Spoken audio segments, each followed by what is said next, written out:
Hello friends, നമ്മുടെ പുതിയ വീഡിയോയിലേക്ക് എല്ലാവർക്കും സ്വാഗതം. എല്ലാവരും സുഖമായിട്ടിരിക്കുന്നു വിശ്വസിക്കുന്നു. നമ്മുടെ ഇന്നത്തെ വീഡിയോ ഒരു വെറൈറ്റി ആയിട്ടുള്ള തോരൻ റെസിപ്പിയാണ്. അപ്പൊ അതെന്തുകൊണ്ട് തയ്യാറാക്കുന്നതെന്ന് നോക്കിയാലോ.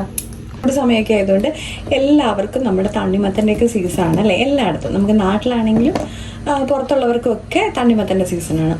അപ്പോൾ നമുക്ക് ഈ നമ്മൾ ചെത്തിയതിന് ശേഷം ഈ വരുന്ന ഇതിൻ്റെ സ്കിൻ ഭാഗം കൊണ്ടിട്ട് നമുക്കൊരു തോരൻ ഉണ്ടാക്കാം. അപ്പോൾ അതെങ്ങനെ തയ്യാറാക്കുന്നതെന്ന് നോക്കാം. അപ്പോൾ അതിനായിട്ട് നമുക്ക് ഇതുപോലെ ഈ റോസ് കളറിലെ ഭാഗം കംപ്ലീറ്റ്ലി ക്ലീൻ ചെയ്തതിന് ശേഷം ഇതുപോലെ ഒന്ന് കട്ട് ചെയ്തെടുക്കണം.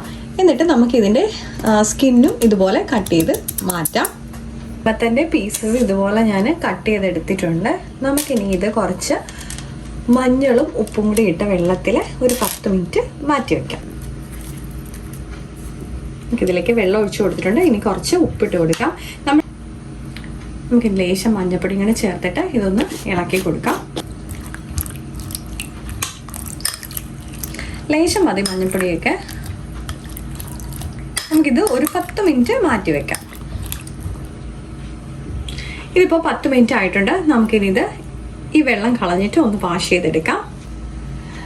ഇപ്പം ഞാനിത് നന്നായിട്ട് വാഷ് ചെയ്തെടുത്തിട്ടുണ്ട്. നമുക്കിത് ചെറുതായിട്ടൊന്ന് അരിഞ്ഞെടുക്കാം. നമ്മൾ കപ്പങ്ങയൊക്കെ തോരൻ വെക്കുന്ന പോലെ അരിഞ്ഞെടുക്കാം. ഞാനിപ്പോൾ ചോപ്പറിലിട്ട് ജസ്റ്റ് ഒന്ന് അടിച്ചെടുക്കുകയാണ്.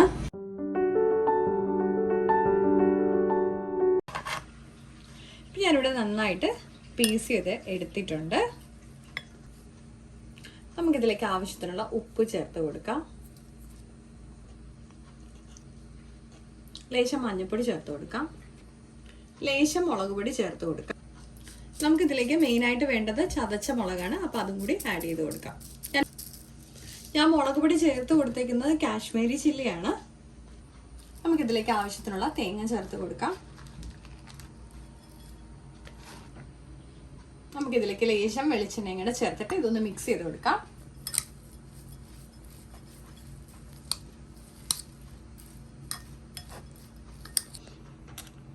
ഇത് നന്നായിട്ട് മിക്സ് ചെയ്ത് എടുത്തിട്ടുണ്ട്. നമുക്കിതൊരു 5 മിനിറ്റ് മാറ്റി വെക്കാം.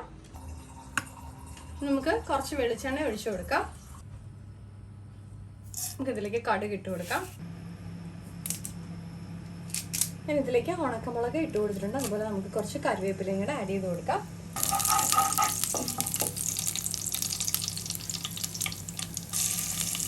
നമുക്കിനി നമ്മുടെ തോരൻ്റെ മിക്സർ ഇതിലേക്ക് ആഡ് ചെയ്ത് കൊടുക്കാം.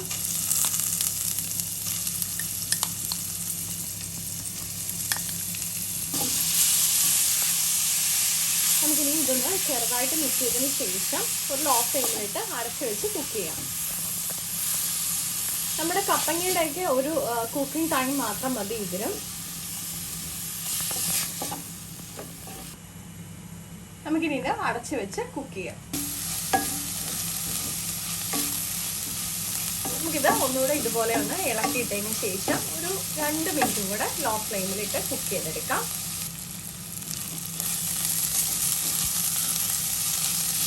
നമ്മുടെ തോരനിവിടെ റെഡി ആയിട്ടുണ്ട്. നമുക്കിനി ഇതൊന്ന് ഓഫ് ചെയ്ത് കൊടുക്കാം.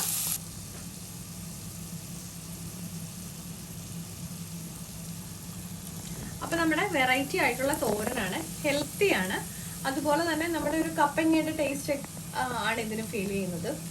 അല്ലാതെ വേറെ ടേസ്റ്റിന്റെ പ്രോബ്ലം ഉണ്ടോ അങ്ങനെയൊന്നുമില്ല. നല്ല ടേസ്റ്റ് ആണ്. അപ്പൊ എല്ലാവരും ട്രൈ ചെയ്ത് നോക്കുമെന്ന് വിശ്വസിക്കുന്നു. അപ്പോൾ നമ്മുടെ സ്പെഷ്യൽ ആയിട്ടുള്ള തോരൻ എല്ലാവർക്കും ഇഷ്ടപ്പെട്ടിട്ടുണ്ടെന്ന് വിചാരിക്കുന്നു. ലൈക്ക് ചെയ്യാനും ഷെയർ ചെയ്യാനും ഇതുപോലെയുള്ള വെറൈറ്റി ഉള്ള വീഡിയോസ് കാണാൻ വേണ്ടിയിട്ട് സബ് ചെയ്ത് സപ്പോർട്ട് ചെയ്യാനും മറക്കല്ലേ. മറ്റൊരു വീഡിയോ കാണും വരെ നന്ദി, നമസ്കാരം.